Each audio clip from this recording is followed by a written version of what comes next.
சரக்கு ஊத்தி வச்சிருக்கேன். அறிவில சோறு தானே சாப்பிடுறேன். நம்ம மட்டும் நல்லா சாப்பிட்டு தூங்குறோம்ல, அது மாதிரி காருக்கு ரெஸ்ட் வேணும்ல, கொஞ்சம் தூங்கட்டும். புகைலாம் வந்து அதுவே சரியாயிடும் கொஞ்ச நேரத்துல. அதுக்கப்புறம் கார் எடுத்தா ஸ்டார்ட் ஆகும். புகை வந்தா சரியாயிருமா? ஆமா. ரிப்பேர் ஆகும். உங்களுக்கு என்ன தெரியும் காரை பத்தி? எனக்கு காரை பத்தி ஒண்ணும் தெரிய வேணாம். பெட்ரோல் தானே போடணும். வேர்க்குது. வண்டிக்கு பெட்ரோல் தானே போடணும். ஆமா. நீ என்ன பண்ணி வச்சிருக்க? பெட்ரோல் போட்டனே. எக்ஸ்ட்ராக்கு தானே சரக்கு ஊத்தி வச்சிருக்கேன். சரக்கு ஊத்துவாங்கடா யாராவது?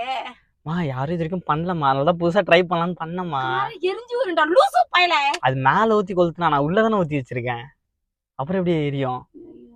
நான் என்ன செய்யட்டேன்? ஏன்டா டாம இதெல்லாம் கேட்க மாட்டியாடா? என்னடா பண்ணிட்டு தந்தானே? ஐயோ நான் அவர் வந்து சாப்பிட்டு என்ன சொல்லுவாரா தெரியல.